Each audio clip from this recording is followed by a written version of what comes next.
লাল মাটির পথ, ছায়া ঘেরা গাছ আর খোলা আকাশের নিচে এক অন্যরকম শান্তির ঠিকানা শান্তিনিকেতন।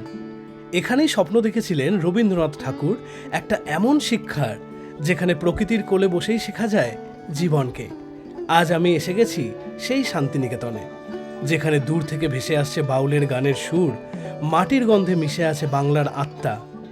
এখানেই রয়েছে ঐতিহ্যে ভরা রায়পুর জমিদার বাড়ি, যার দেওয়ালে লুকিয়ে আছে ইতিহাসের গল্প আর আছে প্রাচীন দিনের রাজকীয় ছোঁয়া। আর সেই সঙ্গে ঢুঁ মেরে আসবো বরিশালের রান্নাঘরে, গ্রামের সেই আসল স্বাদ যেখান থেকে উঠে আসে একেবারে খাঁটি বাঙালি খাবারের গন্ধ।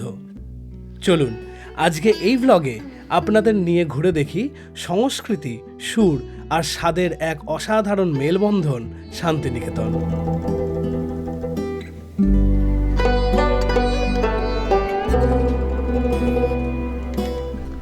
সকাল থেকে দেখতে পাচ্ছি যে এখান থেকে ক্রমাগত ট্রেন যাচ্ছে।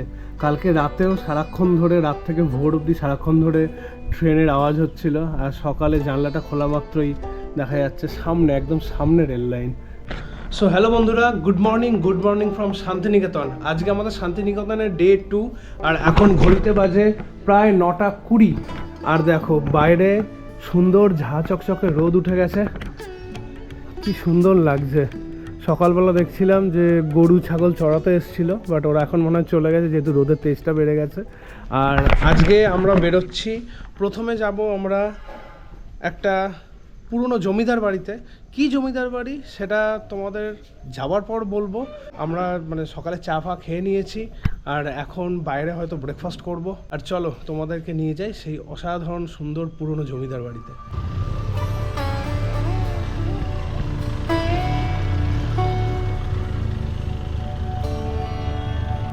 আমাদের রিসর্ট থেকে বেরোনোর পরই এরকম একটা ভাঙা কিছু একটা জমিদার বাড়ি বা কিছু একটা পড়ে, এইটা কি আমি জানি না।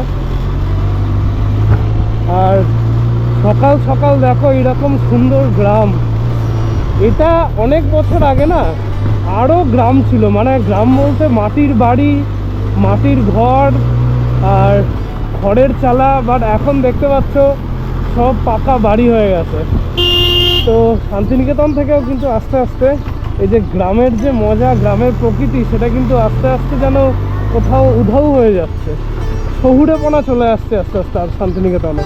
তবুও এখনও দেখা যাচ্ছে এই যে এই বাড়িগুলো যেমন দেখছো টিনের চাল আর এই মাটির বাড়ি, এই বাড়িতেই অ্যাকচুয়ালি ভর্তি ছিল এই এরিয়াটা পুরো। এখন বিশ্বভারতী ক্যাম্পাসটার ঠিক ভেতর দিয়ে যাচ্ছি আর বাঁ দিকেই দেখতে পাচ্ছি দেখো ছাতিমতলা, এই যে যেটা আছে সামনে এটা হচ্ছে ছাতিমতলা। ডান দিকে লাইন লেগেছে, এটা হচ্ছে মিউজিয়ামের টিকিট কাটার লাইন। আর এইটা হচ্ছে মিউজিয়াম, উত্তরায়ণ লেখা আছে, আর এইটা হচ্ছে মিউজিয়াম। আমরা মিউজিয়ামে বহুবার এসেছি, তাই এবারেও ঢুকছি না। এইখান দিয়ে মিউজিয়ামে ঢোকার মিউজিয়ামের এন্ট্রি আর কি। আর চারদিকে দেখতে পাচ্ছ সকালের এই ঝকঝকে রোদে ক্যাম্পাসটা কি সুন্দর দেখতে লাগছে, দারুণ। এইখানে ওই সেই ইগলুটা যেটা জাপানিজ স্টুডেন্টরা বানিয়েছিল বিশ্বভারতী। আর এখানে কালচারগুলো আছে, তোমরা সব এইগুলো না আমার পুরনো ভ্লগে দেখতে পাবে। আমি আগের বছরে এসেছিলাম যখন, তখন ভ্লগ করেছিলাম, ডিটেল ভ্লগ ছিল সেটা পুরো। আর পুরো ক্যাম্পাসটা ঘুরে ভ্লগ করেছিলাম টোটো ভাড়া নিয়ে। তো তোমরা যদি ক্যাম্পাসটা ঘুরতে চাও তাহলে এই দেখো এরকম প্রচুর টোটো এখানে পেয়ে যাবে, যারা কিন্তু তোমাকে পুরো ক্যাম্পাসটা ঘুরিয়ে দেবে এবং তোমায় কিন্তু বলেও দেবে যে তোমায় কিন্তু বলেও দেবে যে কোনটা হিস্ট্রি বা কী ইতিহাস আছে। তো এখন দেখতে পাচ্ছি এখানে পুরি সবজি বিক্রি হচ্ছে, চাটা বিক্রি হচ্ছে। এখানে একটু নামবো, একটু জল খাবারটা খেয়ে নেবো এখান থেকে। দেখো নিয়ে নিয়েছি গরমা গরম চা আর অর্ডার দিয়েছি একটা পুরি সবজি। একটা না দুটো? তুমি খাবে না? খাবে না? তাহলে একটাই পুরি সবজি। ওই দেখছো গরমা গরম পুরি এইখানটায় ভাজা হচ্ছে। আর এখানে আমি যখনই আসি শান্তিনিকেতন আমি এখান থেকে মোটামুটি খাই, কিন্তু আগেরবারও এখান থেকে খেয়েছিলাম। হ্যাঁ, ডাব নয়, পুরি সবজি এখান থেকেই খাই আমি। যতবার শান্তিনিকেতনে এসে এখান থেকে খাই। এটা খুব ফ্রেশ ভাজে। খাইনি? ও আচ্ছা আচ্ছা, বাট আমি আগে যখনই এসেছি এখানেই খেয়েছি। হ্যাঁ,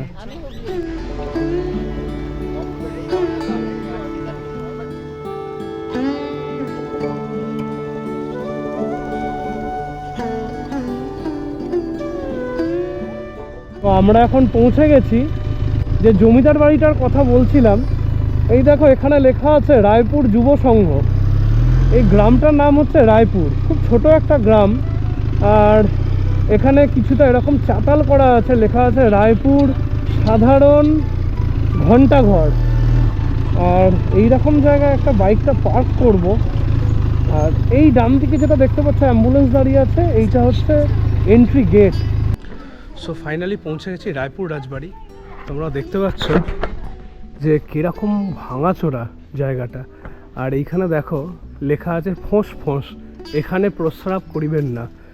মানে এর থেকে বোঝা যাচ্ছে যে এখানে প্রচুর সাপের আস্তানা। যত আমরা বাড়িটার দিকে এগোচ্ছি তত যেন একটা গা ছমছমে পরিবেশ তৈরি হচ্ছে।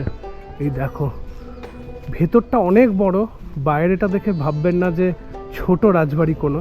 যত ভেতরে ঢুকবো তত রাজবাড়িটা আরও বড় হতে থাকবে।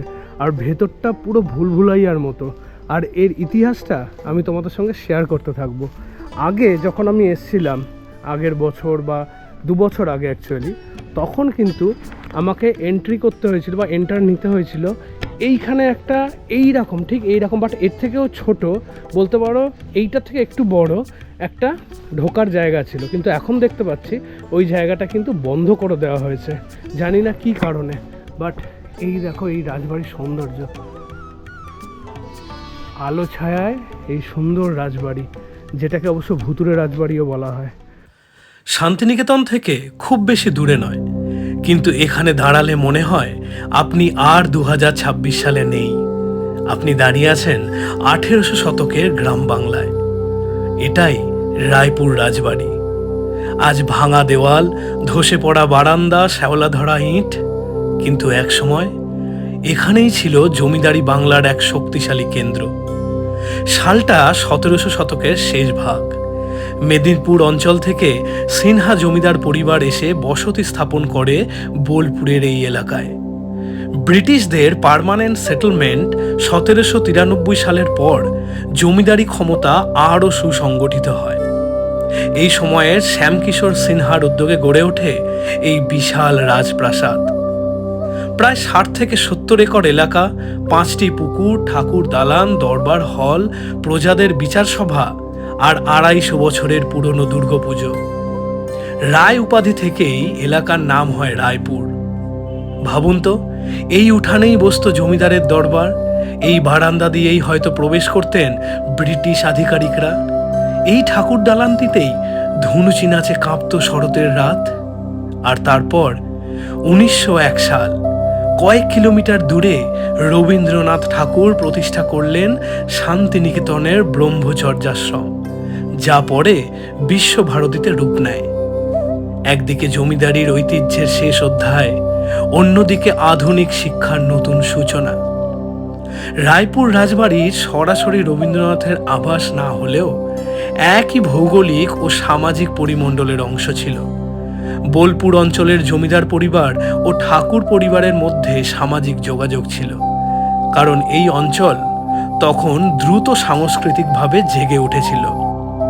মানে এই মাটিতেই একসাথে দাঁড়িয়েছিল 2 যুগ, একদিকে জমিদারি শাসনের গৌরব, অন্যদিকে মানবতাবাদী শিক্ষার নবযুগ।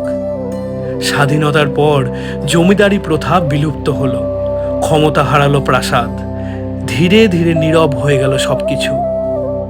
আজ শুধু বাতাস ঢুকে পড়ে ভাঙা জানলা দিয়ে, কিন্তু ইতিহাস সে এখনো এখানেই আছে। এখন এখানে দাঁড়ালে মনে হয় কেউ কি এখনো এই অন্ধকার বারান্দা দিয়ে হাঁটে, কেউ কি এখনো ঠাকুর দালানের সামনে প্রদীপ জ্বালায়।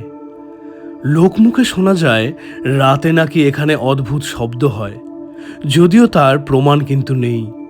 কিন্তু পরিবেশটাই এমন, যেন ইতিহাস আর রহস্য একসঙ্গে মিশে আছে এই রায়পুরের রাজবাড়িতে। তাই যদি শান্তিনিকেতন আসেন, শুধু কবিগুরুর আশ্রম নয়, এই রাজবাড়িতেও একবার এসে দাঁড়ান। কারণ ইতিহাস শুধু বইয়ে নয়, ইটের ফাঁকেও লেখা থাকে। আর আরেকটা কথা আপনাদের বলে রাখি, এই রায়পুর রাজবাড়ির ভেতরে কিন্তু ভিডিও করা একদমই অ্যালাউ নয়। আপনি যদি ভিডিও করতে চান তাহলে লোকাল ক্লাবের থেকে কিন্তু আপনাকে পারমিশন নিয়ে ভিডিও করতে হবে। এছাড়া আপনি অনায়াসে ছবি কিন্তু তুলতেই পারেন, তার জন্য কারুর পারমিশন লাগে না। এই হচ্ছে রায়পুর জমিদার বাড়ি, যেটাকে বলতে পারো হন্টেড, ভাঙাচোরা। আর ঠিক তার পাশেই এই অংশটায় কিন্তু রেনোভেট করা হয়েছে। তোমরা দেখতে পাচ্ছ এখানে সুন্দর মন্দির আছে, তুলসী মঞ্চ আছে, এখানে চাতাল আছে। আর মন্দিরটা হচ্ছে এইটা, এখানে একটা পাতকুয়ো আছে। আর এইটা লেখা আছে পলি সিংহ, মানে সিনহা পরিবার কিন্তু এই রায়পুর রাজবাড়িটা প্রতিস্থাপন করেছিল এখানে। আর যে পলি সিনহা, তার হাজব্যান্ডের নাম ছিল মণিলাল সিনহা, আর পিতার নাম ছিল লেট সুধীর কৃষ্ণ সিনহা। আর এই রেনোভেশন ওয়ার্কটা dedicated in memory of my father, যিনি হচ্ছেন লেট দেবেন্দ্র নারায়ণ সিনহা। আর এইটা রেনোভেট করা হয়েছিল 2022 সালে, ঠিক আছে। আর এখানে মহাপ্রস্থান লেখা আছে। স্বর্গতা পলি সিনহা 25/2/2008 উনি মারা গেছিলেন। তো এই হচ্ছে মন্দিরটা, যেটা এখনও ভালোভাবে মেনটেন করা হয়, কিন্তু মেনটেন করা হয় না এই অসাধারণ রাজবাড়িটিকে। আর যার জন্য এটি এখন কিন্তু পুরো ভাঙাচোরা একটি হন্টেড প্লেসে পরিণত হয়েছে। সো রায়পুর রাজবাড়ি থেকে বেরিয়ে এখন চলে এসেছি আমরা সোনাঝুরি হাটে। এই দেখো হাটটা এখন বসছে। এই হাটটা হচ্ছে শিল্পীর হাট। এই হাটটা একটু দেরিতে বসে, আর অপোজিট এর আর একটু পরে যে হাটটা আছে সেটা হচ্ছে সোনাঝুরি হাট। ওটা কিন্তু এখন বসে গেছে, ওখানে রীতিমতো ভিড়ও জমে গেছে। আর এই হাটটা এখন বসছে। এই হাটটা তুলনামূলকভাবে একটু ছোট হাট, বাট দেখা যাক এখানে কি কি আছে। আর এখানে একটু ছবি, ভিডিও এগুলো তুলবো।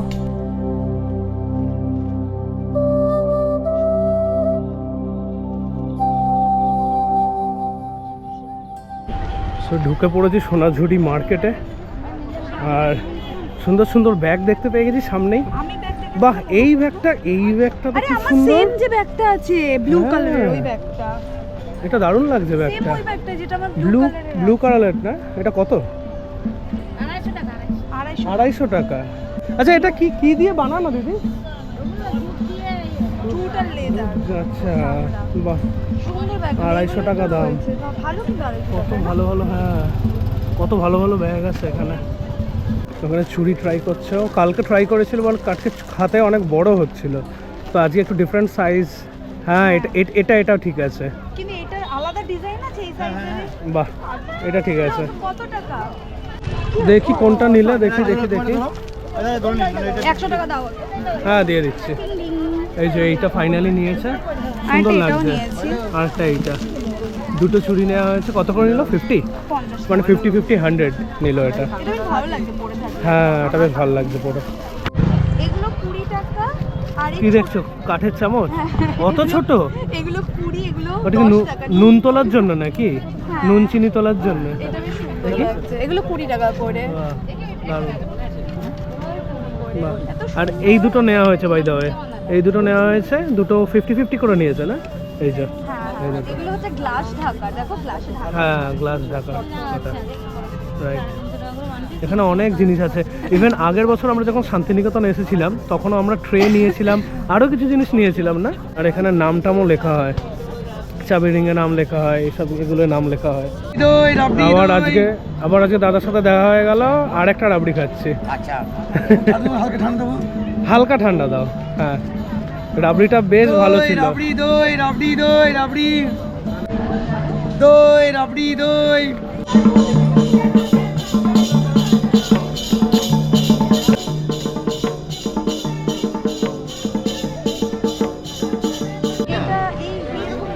আবার এসে গেছি আমরা শাড়ির দোকানে।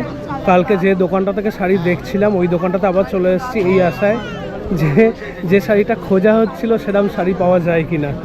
দেখা যাক কি কি শাড়ি দেখাচ্ছে, কিছু যদি পছন্দ হয় তো নেওয়া হবে। কই দেখি শাড়িটা একটু দেখাও এদিকে। এটা হচ্ছে বডিটা, আচ্ছা, আর এটা আঁচলটা। বাহ, ভালো লাগছে কি বলো? হ্যাঁ, এটা ভালো লাগছে, এমনি ভালো লাগছে। তো এখান থেকে শাড়ি নিয়ে নেওয়া হয়েছে, প্যাকেটের মধ্যে আছে। এখানে খুব ভিড় বলে আর দেখানো যায়নি, প্যাকেটের মধ্যে আছে। এই যে শাড়িটা, এখানে খুব সুন্দর কালেকশন, হ্যাঁ। মানে চোখ ভালিয়ে দেওয়া কালেকশন। আর কি ভিড় দেখো না তোমরা, এখন আমার অনেক কালারস আছে, প্রচুর কালার ভ্যারাইটি, আর খুব ভালো দামে পাবে এখানে।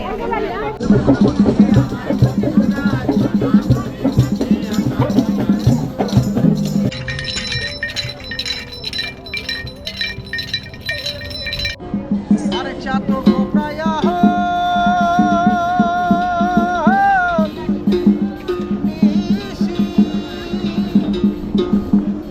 যে আছে কালো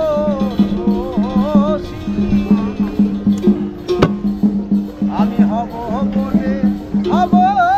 বলে চরণ ওটা হয় না কপাল ওটা হয় না কপাল আমার মনে বাজে মিলন হবে কত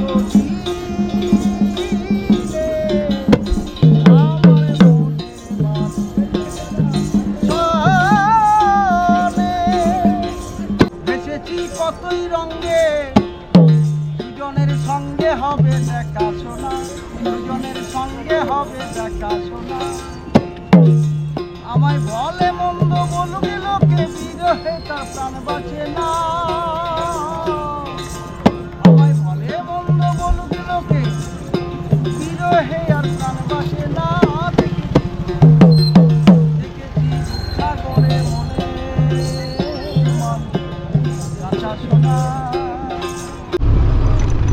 এখন চলে এসেছি আমরা বরিশালের রান্নাঘর। এই দেখতে পাচ্ছ লেখা আছে, আর প্রচুর গাড়ি দাঁড়িয়ে আছে আজকে, বাপরে। সো আমরা এখন পৌঁছে গেছি বরিশালের রান্নাঘরে। দেখতে পাচ্ছ এখানে লেখা আছে বরিশালের রান্নাঘর, আর এইখানে দেওয়া আছে মেনু। এইখানে তোমরা সব শনপাপড়ি বা যেগুলো সন্দেশ, পিঠে পুলি, পাটিসাপটা এগুলো পেয়ে যাবে। এই ভিতরে সব রাখা আছে, ঝুড়িতে ঢাকা দেওয়া। আর এইটা হচ্ছে মেনু, তোমরা মেনুটা দেখে নিতে পারো। আর এইখান থেকে হচ্ছে টিকিট কাউন্টারটা, যেখানে তোমাদের কাটতে হবে, এখানে কুপন নিতে হবে। এখানে লম্বা লাইন হয়, আমরা যখনই আসি আধ ঘন্টা 1 ঘন্টা লাইন দিয়ে আমরা তারপর খাবার পাই, টেবিল পাই। তো এখানে তিতলি গেছে কুপন নিতে। কি খাবে? মাটন? 2টো মাটন থালি, ঠিক আছে দেখো। সো আমরা আমাদের খাবার কুপন কেটে নিলাম, বাট আমাদের ওয়েট করতে হবে না, কারণ এখন দেখছো মোটামুটি ভিড় কমেই গেছে। তো আমরা নিলাম হচ্ছে ভেজ মিল একটা 150, একটা হচ্ছে সাদা ভাত যেটা হচ্ছে 70, আর একটা হচ্ছে মাটন যেটা হচ্ছে 240। তো মাটনটা শেয়ার করা যাবে। আর এটা হচ্ছে এন্ট্রান্স, এখান দিয়ে ঢুকতে হবে আমাদের। আর ভেতরে কিন্তু এরকম টেবিল চেয়ার পাতা আছে। দেখো এখানে চলে এসছে গরম গরম ভাত, ঘি ঢেলে দিয়েছে। এখানে আছে ঝুরঝুরে আলু ভাজা, ডাল। এটা কি ধোকার ডালনা নাকি? এটা হচ্ছে ধোকার ডালনা, আর এটা হচ্ছে শুক্তো, আর এই হচ্ছে মাটন। মাটনের পিসগুলো বেশ ভালোই আছে। এই হচ্ছে মাটন।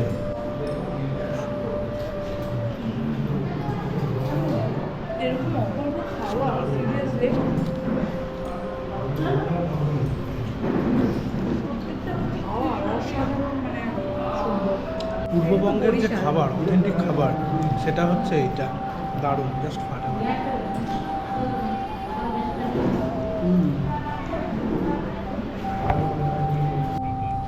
এখন খাওয়া হয়ে গেল। তোমরা দেখলেই যে আমাদের এক্সপ্রেশন থেকে বুঝতেই পারছি যে কতটা টেস্টি খাবার ছিল এখানে। আর মাটনটা তো জাস্ট অসাধারণ ছিল। আর তোমরা যদি এখানে এসে না খাও তাহলে কিন্তু এটা মানে ফিল করতে পারবে না যে আমি কি বলছি। তোমাদের তো মনে হবে যে হ্যাঁ অনেক জায়গায় মাটনই তো ভালো, কিন্তু এখানের মাটনটা সিরিয়াসলি আমি এরকম মাটন আজ অব্দি খাইনি। তাই যখনই শান্তিনিকেতন আসি এই বরিশালের রান্নাঘরে অবশ্যই আসি মাটনটা খাওয়ার জন্য। আর একটা হচ্ছে শুক্তো, এদের শুক্তোটা অসাধারণ। সব আইটেমই খুব ভালো হয়, বাট আমার পার্সোনালি শুক্তো আর মাটনটা অসাধারণ। আর রাইসটা একদম কিন্তু ডিফারেন্ট সব জায়গা থেকে। ডিফারেন্ট, অবভিয়াসলি রাইসটা ডিফারেন্ট। আর রাইসটার সাথে আলু ভাজা দিয়ে ডাল, আর তার সাথে ঘি, যে কম্বিনেশনটা ডেডলি কম্বিনেশন, মানে ওইটা দিয়ে খেয়েই শুধু পেট ভরে যাবে। আমি তো ওটাই খেয়ে যাচ্ছিলাম, আমি ভুলে গেছিলাম আরও আমার জিনিসপত্র আছে খাবার। যাই হোক, তো এই জায়গাটার নাম হচ্ছে বেলপাহাড়ি। তো তোমরা যদি বরিশালের রান্নাঘর শান্তিনিকেতন বোলপুর সার্চ করো গুগলে, তাহলে কিন্তু ইজিলি পেয়ে যাবে।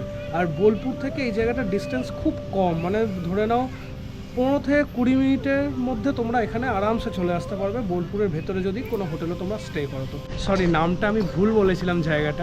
জায়গাটার নাম হচ্ছে চৌপাহাড়ি। আমি ভুল করে বলে দিয়েছিলাম বেলপাহাড়ি। বেলপাহাড়ি এত কমন নাম, বাট এখন দেখলাম জায়গাটার নাম চৌপাহাড়ি। তো তোমরা যদি সার্চ করো দেখবে চৌপাহাড়ি, এখানে তোমরা বরিশালের রান্নাঘরটা পাবে। সো এখন বাজে রাত্রি প্রায় 10টা, মনে হয় 10টা হয়তো বেজেই গেছে। তো জাস্ট ডিনার করে উঠলাম এখন। আর ডিনারে খেলাম হচ্ছে সেম আমরা কালকে দুপুরে লাঞ্চ যেটা করেছিলাম, ডাল, আলু পোস্ত আর হোয়াইট রাইস উইথ কান্দা, মানে হচ্ছে পেঁয়াজ আর লঙ্কা, যদি আমি লঙ্কা খাই না। তো খুব সুন্দর করেছিল, আজকেও খুব ভালো হয়েছিল। তো খুব তৃপ্তি করে খেলাম, ডিনারটা শেষ করলাম। আর ক্যামেরাটা ঘুরিয়ে দেখাই, সকালে যেখানটা রোদে ঝকঝক করে পুরো ধান ক্ষেত, সেখানটা এখন রাত্রিরে পুরো ঘুটঘুটে অন্ধকার। এই দিকটা দেখো, জাস্ট পুরো ঘুটঘুটে অন্ধকার, সাংঘাতিক অন্ধকার এখন।